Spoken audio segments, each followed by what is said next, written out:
welcome to the Gibbons Talks Boxing YouTube channel. This is an interview I've been trying to set up for quite a while now, but for various reasons, mine and Daniel's schedules are clashed. But I'm glad to be joined by BKB fighter Daniel Lerwell. How are you, Daniel? I'm all right. How are you, mate? All right? I'm good, thanks. You. As you can see, him in the beach in Aberafan. It's lovely, mate. A little bit windy, but it's not too bad. If my daughter didn't tell me, I want to know. Okay, and Daniel, let's get straight to it, mate. You know, in these days, being watched by literally millions of people for your famous bare knuckle boxing knockouts. But how did you first become involved in combat sports? I first become in combat sports. I was 7 or 8, and my father took me to judo. So okay. my first combat sport was judo. Yeah. And I started a big love it as well. So. And then what was it about the judo that you liked? That you know, it's a tough physical sport. I'll be perfectly honest with you. I hated it. It was kind of my father done it, and my uncle done it, so it was like, right, you got to do it. Okay, so how long did you stick to the judo for? Oh God, a good few years, mate. I packed in when I was about 14 to do a bit of amateur boxing. And I fell back in love with, well, I fell head over heels with judo when I was about 19, 20. Okay. I had a bad injury then, and I went back to them when I was about 25 to get my black belt. So you mentioned the boxing there. Was it Swansea Gwent you were with? Yeah, I started with Swansea Gwent, yeah. And that was when you were 14? Was that around that sort of age? 14 when I stepped in there, yeah. Just do a bit of training. And what type of boxer were you? Well, I'm a lot better now than I was then. I mean, I think the image people have of you now is this sort of styling assassin, just going out and knocking out people. But yeah. I take it you weren't like that as an amateur boxer, no? No. As an amateur, I was a bit overweight, like now. But yeah, no comment from me. I used to take about 10 punches to give 2. Right. So yeah, I didn't know what my guard was, didn't know what head movement was. I just knew I had a good punch back then, and that was it. And did you enjoy the boxing? I loved it, yeah. It didn't last very long. I think I had about 10 amateur fights, 11 amateur fights, if that. I lost my first 4, and then I think I won the rest by knockout then. Right. I found it easier to knock people out than to fight them. And yeah, it didn't last long, mate. I kind of just done young people stuff then, started drinking and going out and stuff like that. And it just took over then. Yeah, I mean, I think for a young boxer or a young man, a young teenager, 14, 15, 16, it's when you discover drink. Yeah. And going out, I think that's when boxing and probably a lot of sports, MMA as well, probably I'm guessing that people drift away. I wasn't as dedicated as the John Phillips and Ricky Owens and Jay Harris is. I won. No, I wish I think back now and I think I wish I was dedicated then rather than now. But it's one of those things you can't go back in time, can you? So you mentioned John Phillips. I'm sure most people know, and Jay Harris, and then Ricky Owen, also another excellent boxer. Were they in the gym with you around that time? Yeah, we was all more or less in the gym together at that time. Yeah, I used to go to most of the shows, local shows, to watch them. It's funny because when we were younger, me and John didn't really get on. Right. We started a very close friendship when I was about 17, 18. And we've been best friends since. Well, he's more like a brother now than a friend. And Ricky was there. Ricky was probably the most talented of his kids. But John started a big dig on him back then. Mind, he was knocking people left, up, and centre. But yeah, it was a really good club. Lots of talent come from there. It's probably one of the best talented clubs in Swansea for talented boxers coming out there. And of course, Jay Harris as well, who's gone on to fight for a world title. World title, yeah. And probably take one. Well, Mariantes is probably one of the best pound for pound in the world, and he took him all the way as well. So, amazing. Was James Lilly in the gym there as well at the same time? James Lilly was there, yeah. He's another good amateur boxer, really good. Also went pro. There was another kid called Josh Dennis, I think was there. Martin Davis was there. He's well known from Swansea. He's a big guy. I got a funny story about him. One of my first sparring sessions, they stuck me in with John and Martin, and I went in with Martin. He started hitting me around the place, so I actually judo through him and started choking him out. And I'm Paddy Simmons come running over, screaming, "You can't do that, idiot! You can't do that, idiot!" That's one of the funny stories from McGuinn. You made a good point there, or an interesting point. You were obviously from a judo background, Yeah, and it's been drilled into you these judo techniques and skills. yeah. They put you in a boxing ring. I suppose when you're under pressure, you just revert to what you know. Well, as I said, I was only young, and everyone knows Martin. He hits like a train, and when you went around the place like that, and you start losing your temper, and you don't know how to control your temper, it's a hard thing to do. Then I just done what I knew I was good at. Yeah. And you mentioned John Phillips there. John, even at a young age, you could tell he was something special or something different. Yeah. The power that, I mean, I think he used to fight at 61 kilos at one point, and he was still hitting like a train. Yeah, from very young, John, I've always, well, it's like a concussive power. It is. It's every shot he hits you with, you feel it. Like it's a very strange power. It is. And did you have many spars with John when you were in the Swansea once you went together? Over the years, we done hundreds of rounds, me and John, boxing, sparring, yeah, loads of rounds, and because I got good chin as well, and we both let go on each other. Yes, we learn a lot from each other, and I've learned a lot off John, to be honest. Yeah, it's been brilliant. And even though, like you said, you're more like brothers now than just friends. You're both two competitive athletes. Does the sparring ever overstep the mark? Do either of you ever lose your temper and perhaps go a little bit too tough? Not as far as I know. I don't think we've ever lost our temper sparring. We beat living hell bells on each other. I don't know. We laugh about it. It's a funny relationship. It's a love-hate relationship with me and John. We love to beat each other up, and we hate to hate each other after. I think I saw a video you put online, or somebody put online, of you and John sparring, and I think you catched John with a huge right hand, was it? Yeah, it was me. John caught me with a massive left hand, and I caught him. It was like a Apollo Creed and Rocky moment. It was when they hit each other. And Jason caught on camera. Yeah. So you had a couple of seasons as an amateur boxer in your combat sports career. Where did you go next? I was about 19, 20, and John ran an MMA show. And I was a big lad then. I was about 18.5 stone. And he asked me to fight. I said, look, I'll fight, but only I'll have to be heavyweight.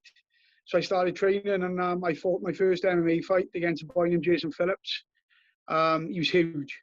He got to be about 6'6", 6'7". He was a naturally bigger boy than me. I was meant to be 18.5 stone. I weighed in 16.5 stone thanks to Chris Ware. I was training with Chris Ware at the time. And I won. I won my first 4 MMA fights, or 3 at heavyweight. Yeah. So it went from there. How much training did you have for the MMA fight in terms of technical MMA skill, or did you just rely on your judo skill and your boxing skill? Back then, mate, you just chucked in the deep end. There was no amateur back then. So if someone was running the show, it would be all pro. So it's like go in and fight. And I think the thing was with me back then, I didn't have the mentality to train. I just thought of myself as a tough guy. I'd just go in and fight. And, in the end, it took its toll on me. I started losing. Some of the fights I lost, I should have won. It was just down to me not training and not looking after my weight and stuff like that. It's good in a way. It's given me a bit of experience going and fighting now. I know I got to be dedicated. And a big, massive thing for me now is I'm fighting for something else, not for myself. So I feel I got to train, I got to be my best. And that's what pushes me a minute. And that, I think if I didn't have that, I don't think I'd be fighting. So when you were doing the MMA, were you just relying on just your natural brute strength and your natural power? Yeah, just natural toughness, yeah, which was a stupid thing to do. So if any youngsters listening to this, if you're going into MMA, make sure you train and listen to coaches. So you when you came to the end of your MMA career, if you want to call it that, what did you do then? Did you have a break from combat I went sport? back to judo. I went back to judo. I got my black belt. I done I done a lot of comps. I won a lot of comps with judo. And I stayed up around 95 to 105 kilos in judo. So I was floating above that weight. So, you know, I've always been in and out of combat sports. And it was just, I don't know, when my son got diagnosed with autism, and I started fighting to raise awareness on the licensing, it felt like I was fighting for something rather than myself. Yeah. And I think that gave me the good kick up the ass I needed to start training properly, to be honest.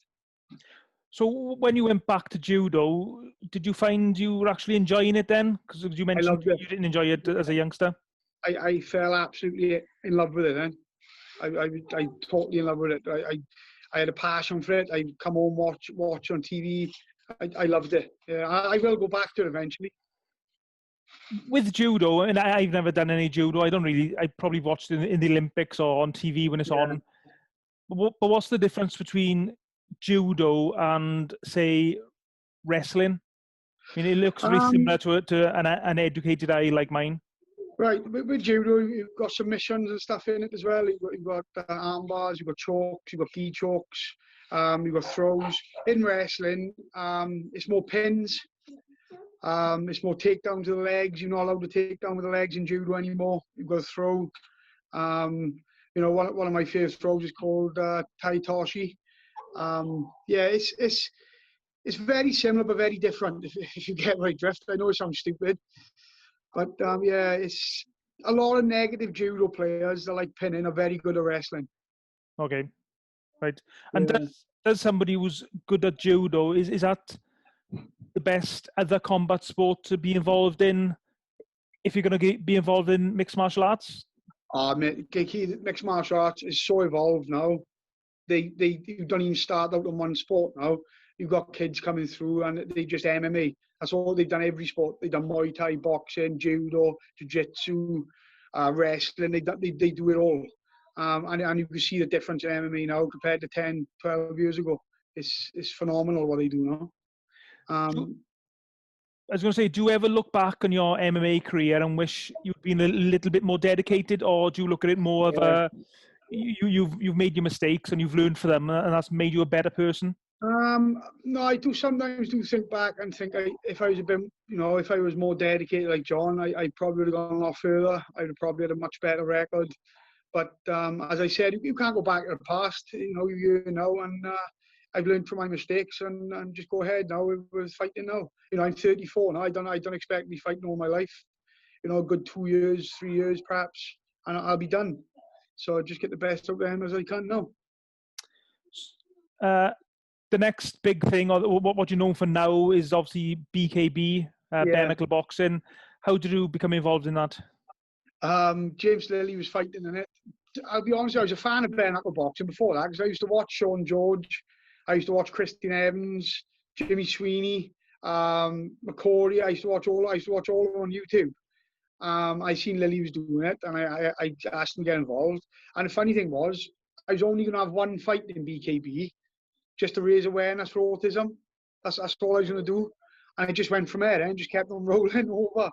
And obviously I'm British champion now. And I'll be fighting for a world title next. So it's gone bonkers.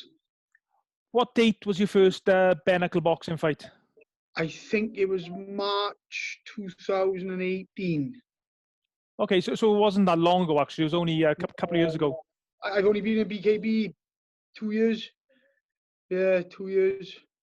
So how does somebody like yourself, experienced boxer, judo, mixed martial arts, how does that compare to bare knuckle boxing? How do you ready yourself for fighting with no gloves on? To be honest, I just concentrate on boxing for bare knuckle. You know, I got a fantastic coach in Jason Williams, who was a good pro, another Gwent boy, and his brother Darren, two Gwent boys, two absolute talented boxers. And he's brought me on leaps and bounds compared to what I was. I mean, when I was fighting unlicensed, I was getting the wins, I was knocking people out. But I was taking, as I said, I'd be taking 10, 12 shots to land my big two. which if it went to the judges, I would have probably lost the fight if I didn't stop him. You know what I mean? Yeah. But now I take a lot less damage. I got a bit of head movement. My footwork is phenomenal at the minute. Really good. And I use my jab a lot more now as well. So Jason brought me on loads, mate. I can't thank that guy enough, to be honest. And yeah, you mentioned Jason there. He's at the Boxer Tricks. Is that the name of his gym?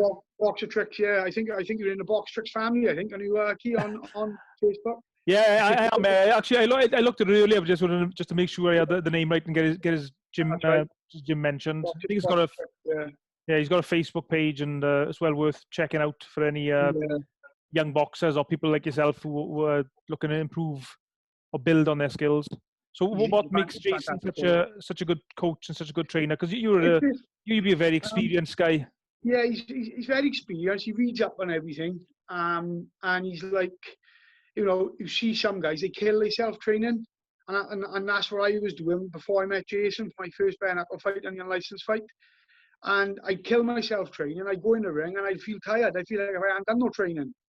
And Jason peeled all that back now, and he tells you know, it's just like a time scale. He said you've got to peak at the time you fight. Then he said it's like going flat out all the time. He said you're not going to peak, and you're just going to be that same all the way through. So he's brought me into like a professional way of training, with my weight, with my fitness.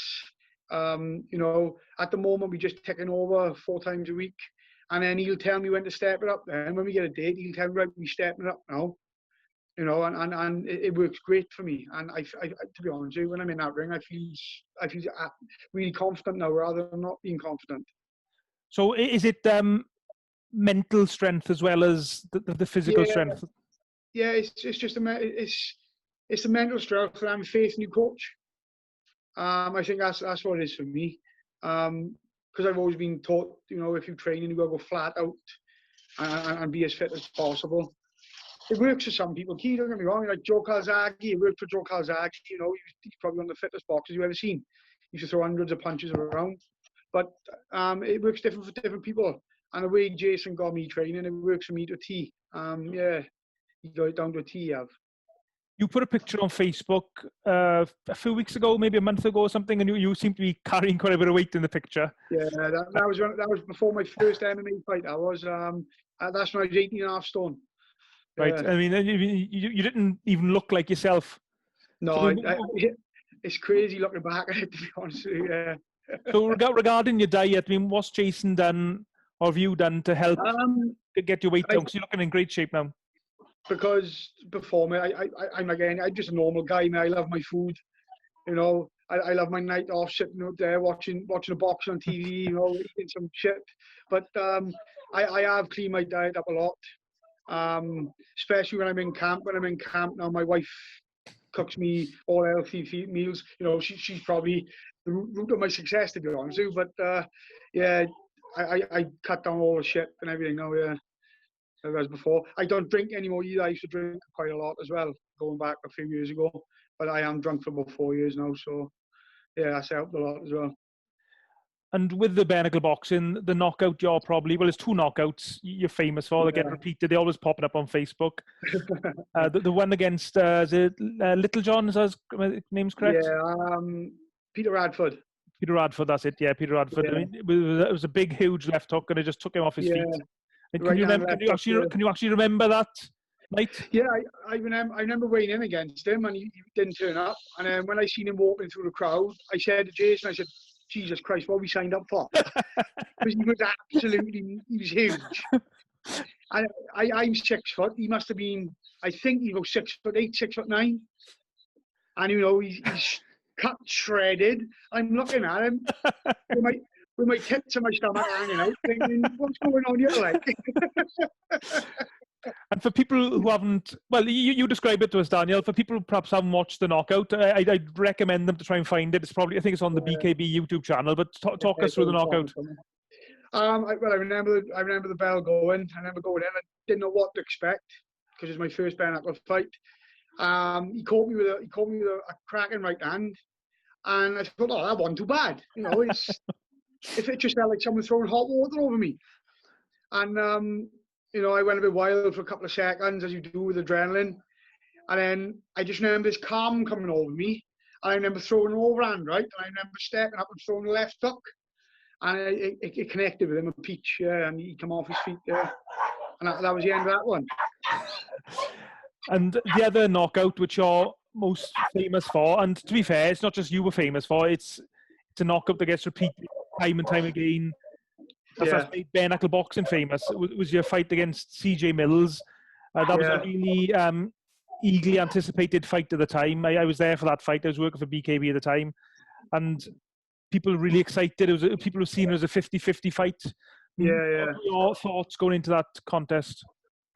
That was probably, and I'm not just saying, I'm not a confident person, but the way my training went, the way my camp went, I don't think no one would have beat me that night, if I'm honest, Key, because I was full of confidence. I knew he was a good boxer. I knew he had a fast jab, which he caught me with, and rocked me, caught me cold in the first round. I caught him cold as well, I think. But that was probably the best performance I put on, to be honest with you. If you look at some of the slow-mo clips, you can see me, the way I'm moving, the way I'm parrying the jab and countering. Everything went perfect that night. And the knockout itself, talk us through it, Daniel. I remember hitting him with the right hand at the end of the second round, I think it was. And I remember him going down, and I could see he hadn't recovered. I thought you wanted to come up, hands after him, because I thought you wanted to come out for the third round. And I remember him walking out the third round. I could see he was still gone. So I thought in my head, I'm just gonna go straight in now, and I was just gonna try and finish it. And I remember I come in. I think I threw an overhand right and missed him. He threw a jab back. I leaned back. I caught him with a shot. He went back to the ropes, and then I caught him with a right, left, right, I think. Right hook, left hook, right hook.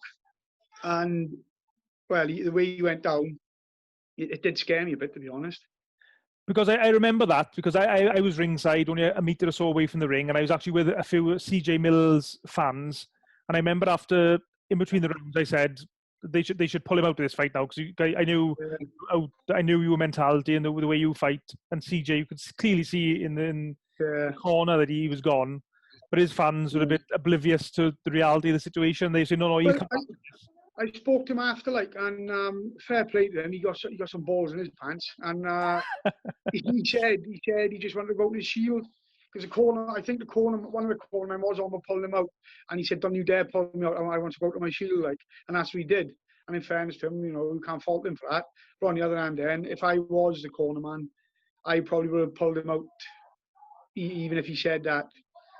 Yeah, that was my thought anyway. From a fighter's point of view, you said yourself that he looked hurt in between the rounds. Yeah. But is that where you show your professionalism, and that you literally, obviously, I don't mean literally, but it's a bit of a kill or be killed type of game. You had to go and finish him, because if you let him off the hook.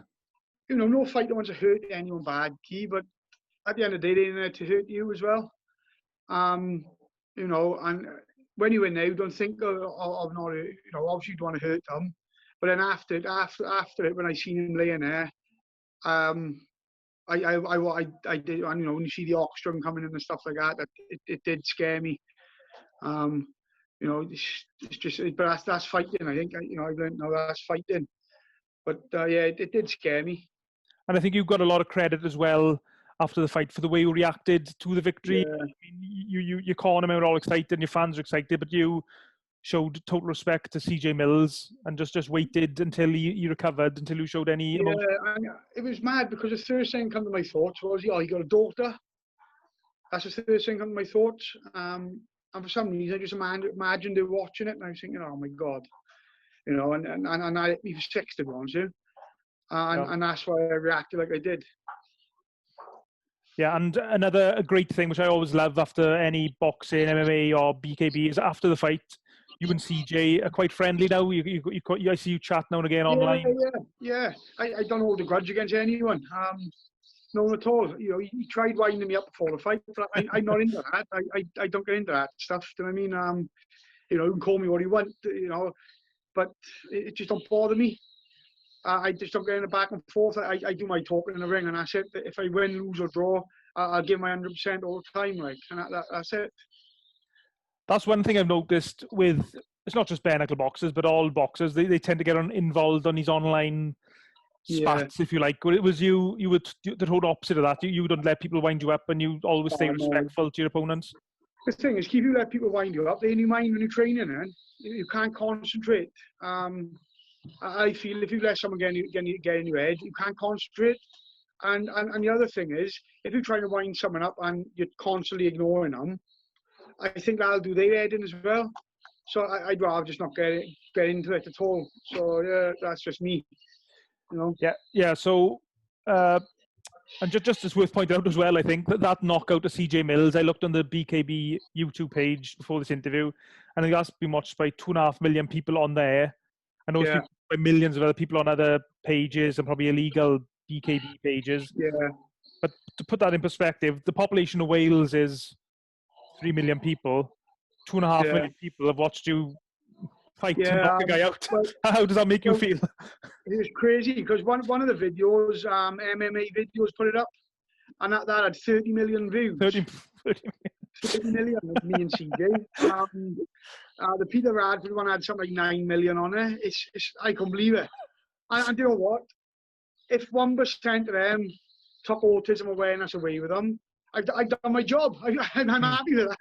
You know, I've done my job, Ciaran, and that's what it's all about for me, to be honest with you. Win, draw, lose, as long as I'm raising awareness, I don't really care.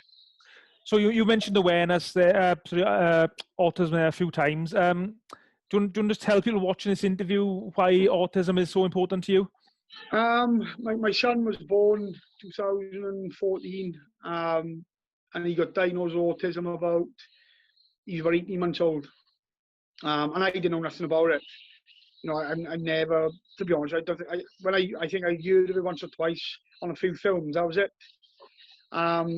It was hard on me for the first while. I took it quite hard, but my wife got me through it in the end. And I thought to myself, if I didn't know about it, how many people out there don't know about it? And that's why I started back fighting. It's the only reason I started back fighting. It's just to raise awareness for it. And it's just gone from like a little bit of awareness in Swansea, and now I have messages from all around the world saying thank you and stuff like that, and it's fantastic. And you know, Fighting for Autism, they're absolutely amazing charity. They self-funded, and I do all I can for them as well, and they do all they can for me. And you know, it's just raising that awareness of autism that not many people know. You know, I think Jim and Joe, the promoters, they didn't know much about autism, and you know, through me, they actually looked up on YouTube and stuff like that and watched a few videos, and he was surprised what they learnt about it. But that's what Jim told me anyway. So yeah. Well, I certainly myself. I mean, I got a few friends with children have got autism, but nobody has been as open about it and has brought it to the forefront, I don't think, as you have. And of course, you've used your platform on BKB to push it out there even more. Yeah. And that's what I was saying earlier. I think if I didn't have autism, I don't think I'd be fighting. Because I just think because I got something else to fight for, that's what drives me rather than just fighting for myself. And people may laugh at me. You know, I'm not the best boxer. I'm not the best looking athlete, but that don't bother me. You know, I know who I am. I'm doing it just for autism. If I win titles, lose titles, it don't bother me at all. As long as I got that platform to put autism out there, I don't care, Key. Yeah, and I mean, if anyone's watching this and they want to get more information about autism, where's the best place for them to go? We've got Fighting for Autism on Facebook. You've got the NAC on Facebook, NAC Swansea, Wales. You know, there's absolutely thousands of places you can learn about it. YouTube do short videos explaining, you know, how these sensories work and why it affects them. You know, I could go on all day speaking about it, to be honest with you, because there's so much out there. But I do think, and I think Britain are way behind other countries in it. Like I told a story of day in a podcast. I went to Denmark to watch John Phillips fight in the UFC. And we went for food in this restaurant, me and a couple of guys. And it was this quiet. Well, this is what he described as a quiet place. It was like a glass, like glass sheltered around a couple of tables. And they said if they have kids with disabilities in, like autism and stuff like that don't really like socialising, they can go in there. And even though they can see out the windows, it feels isolated for them, so they feel safe. Yeah. And it's just little things like that. America got their own city. That's for autistic people. Do you know what I mean? Wow. It's crazy. But if you look up on it, they got their own actual little city or their little hub or whatever you want to call it. And all autistic kids live there and autistic adults live there. It's just, I think Britain are a little bit behind with the autism, and I don't think they should, they don't take it as serious as they should, because it do affect these kids' lives really a lot, real bad, some of them. Yeah, well, I mean, hopefully, thanks to people like yourself, maybe someone watching this interview, maybe at a later date, and they listen to those ideas, and hopefully we'll see improvements in this country. Thanks to people like you. Yeah, I hope so, mate. And if it's not just people like me, I know there's thousands out there like me that'll fight for their kids. I say, I'm just a normal dad doing this thing for my son, and trying to raise awareness. And I've always said that I'm not. People say, "Oh, well done, champ," and stuff like that. I'm not no champion. I'm just a normal dad raising awareness. If it weren't for my son having autism, I probably wouldn't be doing it. Which I know it sounds horrible, but he's really opened my eyes to it. Do you know what I mean? And I think I've noticed, I've listened to you speak on quite a few different podcasts and interviews over the years, and I think through your autism story about your boy, you've given people hope. That sometimes when people, I know I've listened to you speak, I think it was with Dio and James Lilly on there. When your boy was first diagnosed with autism, I mean, you felt, I'm sure as most parents would, but it's not the end of the world. There is hope. You can still have a great life. You're still an amazing child. When he first got diagnosed, I asked the health visitor to leave my house. I didn't want to know nothing about it. I asked her to leave. I actually bought the flowers after it and said sorry, because it is hard. Your son got a disability. For any parent, it's hard. Your son or daughter. I took it really bad. I kind of spiraled the depression and stuff. But I'm out of that now, and I'm telling you now, it's not the end of the world. It's the start of a new world, and it's fantastic. And some of the stuff they do is unbelievable, to be honest with you. And I think as well, I'm going off your Facebook now. You mentioned a particular teacher who was really good with your boy. Yeah, Mrs. Chowdhury. She was probably. He had a few one-to-ones, but he really clicked with her. And as funny you should say that, because she just turned up at his STF school now in Dunbar. She's like a supply teacher, and he hadn't seen her for months, and he seen her the other day, and he ran straight to her. And he knew who she was, and he was happy, and she was absolutely over the moon to see him. Yeah. So Mrs. Chowdhury, big shout out to her. She's a fantastic teacher. Yeah, and I mean, you were doing a great job raising awareness for the autism through your boxing, through the BKB. So, you haven't fought for a while now, obviously because of lockdown. When do you know who you're going to be fighting next when the lockdown is finally lifted? There's a few names. There's a Brazilian guy that's been mentioned. He won the UFC Brazil, Ultimate Fighter Brazil. I've been called out by a few fighters as well. I think I got a list of people who want to fight me at the moment. Andy Holmes sent me a lovely message saying he'd love to fight me. One of the nicest call-outs I've ever had. Lovely guy, Anthony. And I want to test myself as well. Okay, I want to fight the best. I want to say, look, I fought whoever they put in front of me, and that's all I can do. Do you know what I mean? Conor Tini was shouting about me, but I think he's gone down to light the weights now. But he's another nice guy. I lost my temper with him because he said a few things, but he's a gentleman. I mean, they're all nice guys. It's just obviously they see me as a champion and they want to fight me, and obviously I want to fight them because I see them as future champions. And your name was linked with Rob Boardman, yeah. Is that fight likely to happen now, or is that off the card?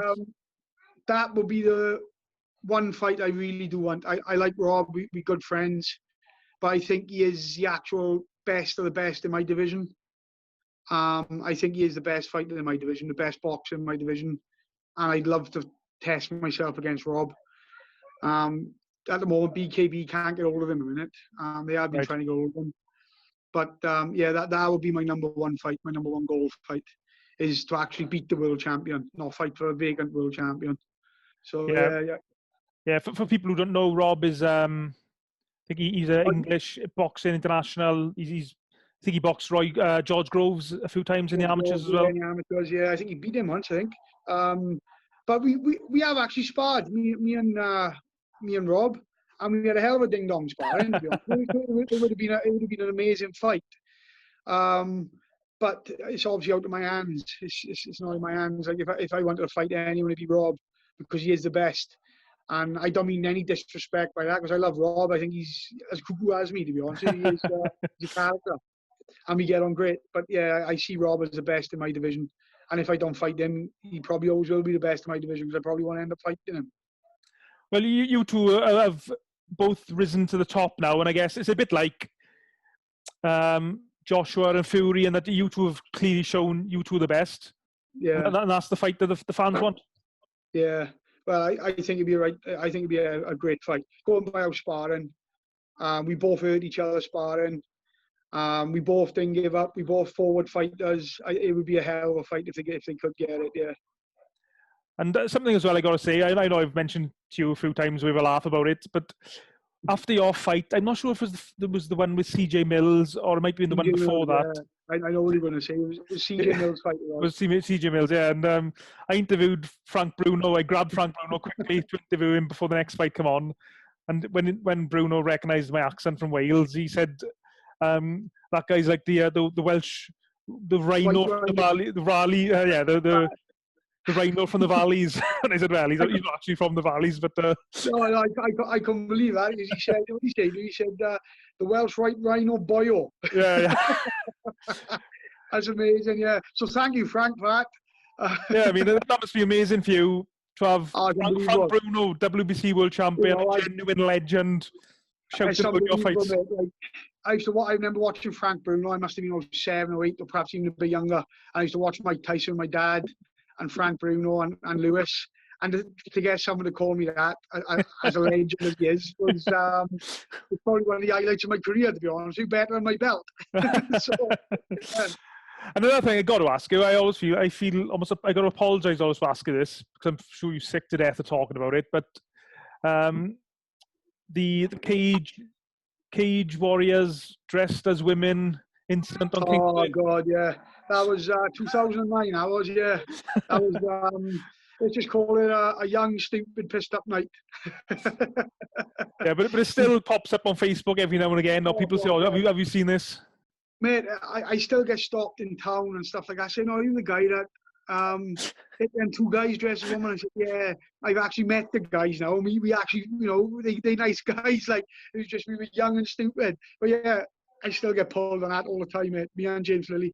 Yeah, and to be fair, you and James look quite good as women. To be fair. Well, I perhaps should have took my career down the other road and started doing some drag shows. Yeah, but that's amazing. That I remember probably everyone remembers the story because it was in all the national newspapers across Britain when it happened. Yeah, it was funny, mate, because it happened on the bank holiday in August, and I remember I went up a shop for my mother. I was living on North Hill then.